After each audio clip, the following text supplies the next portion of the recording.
Warning: the content that you are about to view contains images and situations that may be considered distressing to some individuals. Furthermore, I have elected to not censor any of the following video due to I believe that it would dampen the full impact that these situations contain that the creators of this game wish to convey to the audience. So, with all of that in mind, viewer discretion is strongly advised. And stay salty, everybody. Hello, all of you salty fish out there, and how is it going today? My name is Czar, and welcome to SaltyFishGame, and welcome back to the Town of Light. Now, I don't really have much to say about the game at this point, because I haven't quite done much, and I don't really know what's going on with the story yet. But I am thoroughly excited to unravel this mystery with all of you guys out there, because this game is just fantastic so far. Really dark, getting darker really quickly, and it's just so beautiful. So I suppose, without further ado, let's jump back into the Town of Light. Alrighty, here we are in the realm of beds. I think that one was mine. I hope so. Otherwise, I was just laying on wire, which would be fun for nobody. Anything out there? No? No? Okay. The door is locked from the outside. Here, the doors can only be locked and unlocked from the outside. Well, that makes sense, but how the hell did I get in here? Is the question, and how the hell do I get out of here?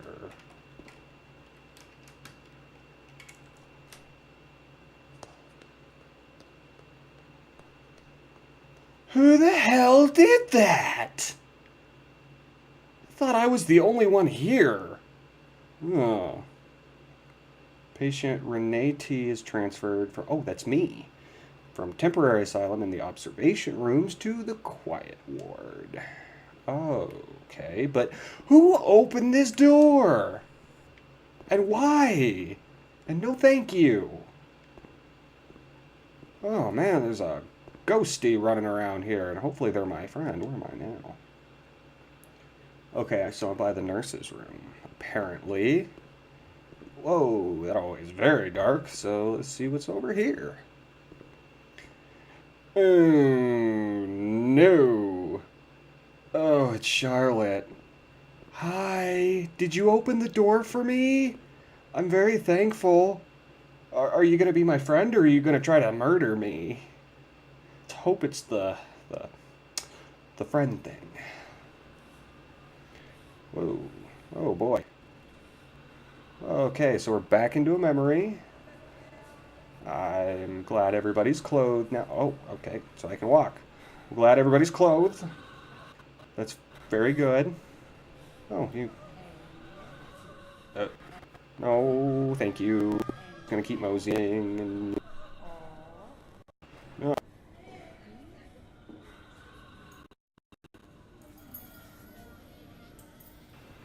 Hey, big man. I see you with my doll. You best give me my Charlotte back. Give her back to me. I'm gonna chase you down. I'm gonna chase you down and get my doll. Because that is my doll. If she's gonna be creepy, she's only gonna be creepy for me. Nobody else. Although I really don't want her being creepy for me either. So I don't know what I'm gaining in this pursuit. Did you go this way? Did you go behind this door? I can't interact with anything. Alright. Are you behind here? Oh, maybe I'll just forget about my troubles and take a bath. He laughed, panted, and slobbered all over me. Oh no! It hurt me when he touched me. Oh no! I thought I'd suddenly Oh, I'm gonna have to split censor open that. with a loud crack, and I would be shattered into pieces. Oh! I felt fragile, sick, dirty, degraded. All I could do was clutch Charlotte tightly while Renee obeyed. He was the master in the realm of light. I was being consumed by the evil act I had committed. I threw up and could feel hell getting closer and closer. Those tests the doctors did to me. They said there was something growing inside, and they wanted to drag it out of me. Oh. Oh no. Oh, this took an awful turn. Oh no. Oh my God.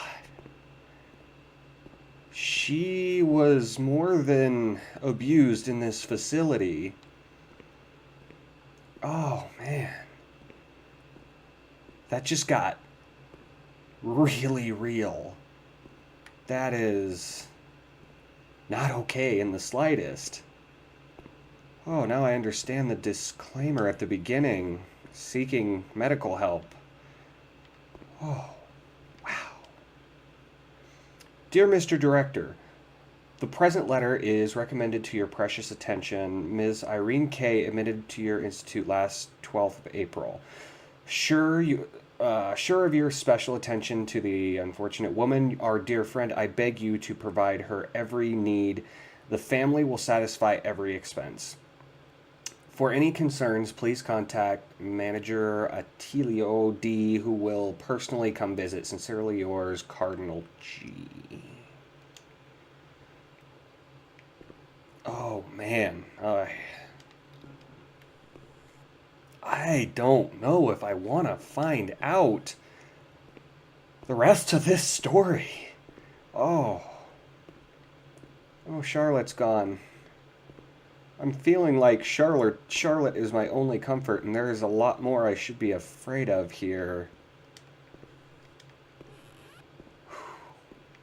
I'm like trying hard to continue this game because I don't know how heavy it's gonna get.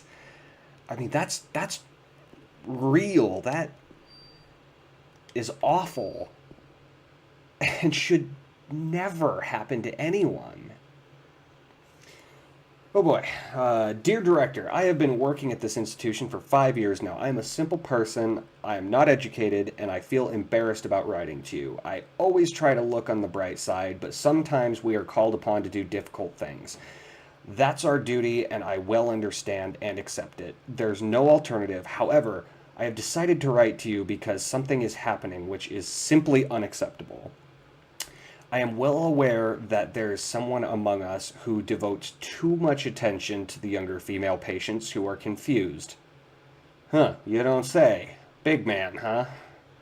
The serious nature of this fact has compelled me to write to you. I am certain of your indignation and of the measures you will adopt to solve the problem. Please accept my warmest regards and respect. Something tells me they didn't do anything about Big Man. And that is just sad. People get away with that. And it is just a cruel, awful world because of it. Well, let's try to play a game. Let's try to push forward and not think about these things, although I'm sure they're going to come up in the near future, and it is not going to be pleasant. I knew Big Man was no good the first time I saw him. And now I fully understand the gravity of the situation. She stayed with Renee during those terrible medical examinations, and that gave her the strength to survive. That's good. Was that the creepy smile lady? She seemed nice. I mean, my immediate thought was that she was going to murder me, but apparently she's good people, so that's good. Let's just hope that that continues. Okay, so where am I going? I've been in all of these rooms down here, so let's try upstairs. In here, I don't think I've been in here. No, I definitely haven't been in here. I think that was locked earlier. What is this? August 21st, Oh, 1938. I get read too. Confidential. Dear A, I know what you think about these things, so I'm referring a patient to you, Renee T. This wretched girl got out of control and caused trouble in the grounds. She's almost 3 months pregnant. The nurses should be more alert. I'm examining the girl on the 28th. I'll handle things very carefully, don't worry. We don't want to make matters worse. Well, I would say you... No, don't skip it. Then Okay. they said that Renee was crazy, and that the illness was all in her head. Careful, little girl, careful. I was scared, and I didn't talk to anyone about the illness. Only her. Not even the other doctor. He never touched Renee. He just wrote things down. You can tell me everything. Don't be afraid, he said. Everything's going to be fine. Do you want to know what I'm writing? I note down what I observe in you, everything I see. He didn't hate Renee. He tried to help her, but he rarely examined her in those small surgeries. Oh, boy. They blame her for this. That's awful. You can't blame somebody who has gone through that. And then they just treated her like dirt, even while she was pregnant. That's just, this hits really hard. Hey, Charlotte, are you my friend? Cool, you still cozy and warm? Fantastic. Because nobody else seems to be my friend in this hellhole. Ay, vey. It just gets worse and worse. Were these doors open earlier? I don't think these doors were open earlier, because this doesn't exactly look too familiar. Can I open this? Can I take some sanity medication, please? Because I'm going to need it. I'm going to need lots of it. Oh, it's over there. Okay. Another note. Name, surname. I kindly request that your illustrious excellency kindly convey this address information. Okay. Okay, so that's just address information. That's not too pertinent. June 1935. Oh, it's a novel. After much theorizing and practice in clinics for the privileged, the moment for action has finally arrived. Volterra is the right place. It's an avant-garde hospital, the perfect place for a doctor who really wants to make a difference. November 20th. Crossing the threshold of the asylum was similar to entering another dimension. A world of smells, noises, and images which it is almost impossible to imagine, describe, or explain. August 1936. The situation is similar to that in many other institutions. The department is overcrowded. Hundreds of patients are supervised by a handful of nurses who are forced to tie the more distressed ones to their beds or to radiators. They do 24-hour shifts. It's impossible to work like this. We doctors rarely see the female patients, and it's the nurses who tell us what's happening to the women. I guess I turned the page and there's more. The overpowering stench in the wards, the constant din of shouts and voices that are barely recognizable as human, dirty, naked bodies devoid of any dignity. The lunatic asylum gets under your skin and wears you down. I often consider resigning. I feel useless, impotent, a sort of merciful jailer, a mercy that helps no one and only helps to ease my conscience. March 15th, 1938. Dramas are played out before my eyes every single day, and I try to distance myself from them, and just do the best I can. But a girl arrived some days ago. I couldn't avoid her gaze. All she asked in her dignified silence was not to be ripped away from her world. And me. I'm old enough to be her father, the father she never had, who didn't want her, who rejected her without even knowing her. I too refused what she asked me. I couldn't do anything but add my signature and consign her to hell. A danger to herself and to others, and a cause of public scandal. This was what was written on the accompanying note from the police headquarters. It was difficult not to agree with it. How much more violence must this poor girl be subjected to? Her gaze is so intense, so far removed from the carefree nature which should be the joyous hallmark of her age. I cried myself to sleep in my solitude. I kept thinking about those sad and frightened eyes staring at me. Oh, it just keeps getting sadder and sadder. It's just, none of this is okay. It's... what was that? Okay, I guess it was nothing. At least it's day. It's not as scary in the day. What is this? Fluid of Gramandacil. Can I pop the cork? Nope, guess not. Can't do anything with it. I mean, I know Renee is a fictitious character. This is based off of events that have happened, sort of, but it doesn't make it any less real. It stings. It hurts. I can't believe this has gone on. And it still occurs. Maybe not so much in, like, an asylum. Why can't I pick that up? That looks like I would be able to pick it up. Can I not? I guess. No? Okay. I guess not. But, I mean, the things that Renee has gone through still happen. And it's awful to think about. Nobody should go through those things. This is just all getting way too real. Oh, I'm really going to have to push myself to keep going, because this is... it's getting really deep. Oh, some more diagrams. Lovely.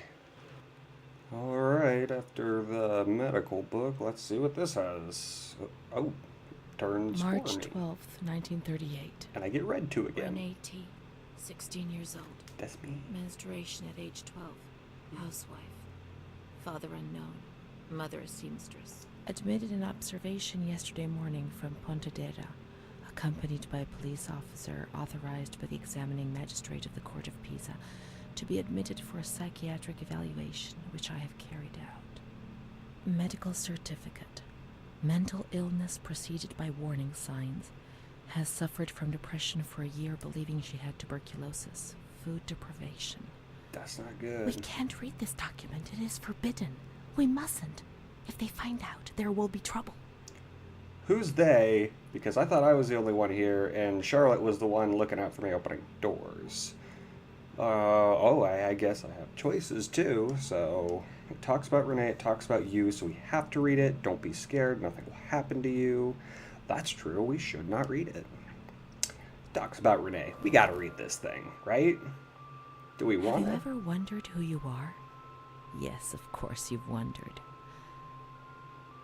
A relative? Maybe your child? I don't know.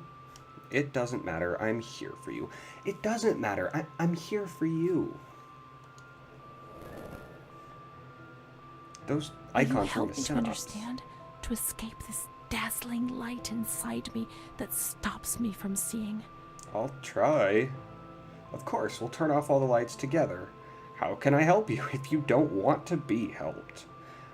The second option seems a little harsh, so... But then again, the first option, nothing bad or nothing good happens when the lights are out. So I guess, I don't know, we'll make all the scary things go away by turning out the lights. Hopefully. She is frightened, hears noises and ghosts. presents serious signs of anxiety psychosis, suffers from hallucinations. She is anxious, confused, her expression is distressed, a questioning look as if terrified, disoriented. She feels confused, hears voices shouting in her head. She doesn't understand things properly. She has been feeling unwell for 2 or 3 months. I wonder why. When questioned, she replies, "My mother wants to hurt me. I am always scared of her. She chases me." "Why are you here?" "I argued with my mother and was so upset that I felt like my head was spinning. There was a woman there who wanted to force me into a life of prostitution. They wanted to condemn me to be burned at the stake. Children whispered, called my name." This is just awful. March 16th. She couldn't sleep last night. They wanted to condemn her to be burned at the stake. April 4th. I don't want to Transferred go to the on. calm ward, still under my supervision. Yes, that's true. The ward where Amara was. Yes, the stake. The children wanted to burn Renee. She had to pay for what she'd done, like witches at the stake. No, Renee didn't have to pay for that. And wasn't Amara a patient? I thought I saw a patient file earlier in the game for Amara. Was that what frightened you? They were just hallucinations. What had you done to deserve to be punished? Was that what frightened you? Cool. So many things frightened me. The system that I lived in was built on fear and light. There was no mercy or understanding in the town of light. Apparently not. They were hallucinations, not reality. Must have been truly horrific. It must have been really horrific. April 21st. She's more awake this morning and is responding to questions, complains of headaches. She became agitated when she found out her mother was there. She says that one day, many years earlier, she was with a friend of hers and met a man who made her get into a car and took her for a ride. He made her smoke cigarettes and drink liquor, and the man showed her certain Oh, gross. things. I don't want to know He that. tried to hurt her and made her go crazy. She says he promised to marry her and made her swear to keep what had happened a secret. These facts were essentially confirmed by her mother. After that, she became arrogant, impatient, and hostile towards her family, especially her mother. She started taking off her clothes in public. Her moods would swing from laughter to tears. She rants. She pleasures herself. I can't remember these things, only the guilt, the stake. I know I deserved to pay for that guilt. I knew it even then. Let's look for the rest of the clinical diary to understand. Everything will become clear. You deserve it because you tried to hide it from me. That's awful. No, I'm not going to pick C. I'm going to do A. She was uncooperative during the examination. She didn't want to be stripped and her body remained rigid. Voluntary attention almost totally absent. Probable hallucinations. April 25th. Confused ideas, unable to maintain a spontaneous conversation. Reflexes all normal, reactive pupils. Let's find Amara, and we'll find the full medical records. I don't know if I want to find the full medical records. Holy crap. I mean, forced into a life of prostitution, her mother knew about it and still wanted to institutionalize her daughter. This story is just getting sadder and sadder by the minute. Okay, so that happened. Now what? Did I make the bad decision? Like, did I make the wrong choice there? Because I felt kind of bad about either thing I said. I mean, turning out the lights, I don't think that would provide her comfort, but it probably wasn't in a literal sense. So, I don't know. But something tells me that I made the bad choice. And Charlotte doesn't want to come look for Amara with me, so we're gonna mosey by ourselves. And I don't think there's anything up there because I tried both of the locked doors and I couldn't figure out where to go. Oh, this child went through so much and got no help. They just condemned her. And some people felt bad for her, but ultimately didn't do anything about it. She was truly alone. That is not anything anyone should go through. Oh, it's just horrible. Did I just hear a toilet flushing? I really don't believe that there is still running water at this place, considering everything that's happened and how long it's been abandoned. More urinals. I think that was just floor and ceiling that had left a trail. I don't know. I don't even know what I'm doing right now. I can't words. This is the most heavy thing I have ever seen and played. And it makes me so sad. I don't even know what to say. But it doesn't look like there was anything new over here, so where do I go? Trying to find Amara, but there's like nobody here. I am the only one. Maybe it's outside. Maybe I go back outside. Nope, no, already been in there. Oh, lovely. I can't go back outside. Is there another? Oh, there's a door back here that I can't open. Okay, that's cool. So where do I go? Oh, I don't exactly know where to go right now, so I think we will probably call it here. That way I can figure out where I'm supposed to go. Oh. I interacted with that. Wait. Huh. Well, I interacted with it, so I don't... That was weird. Okay, never mind. I guess we will, well, it's partially agitated women. I guess we will just have to call it here, and I'll pick up on this in the near future, and I will start right when I figure out where I'm actually supposed to go, so I don't just end up wandering the hallways like a fool that I am. But anywhoozits, thank you guys so much for watching. My name is Czar. This has been SaltyFishGame. And if you like this content, go ahead and throw a like and comment down below and subscribe to the channel. Become a salty fish yourself. And holy crap, this game has gotten real and heavy, and I almost don't want to continue it because it is so sad, and I don't want to put you guys through that. I don't want to put myself through that, but I am committed. I will finish this, and we will figure out what is happening. So, as always, everybody, stay salty, and we will be back with some more Town of Light in the very near future. That's still locked. That's still locked. Hi, creepy face.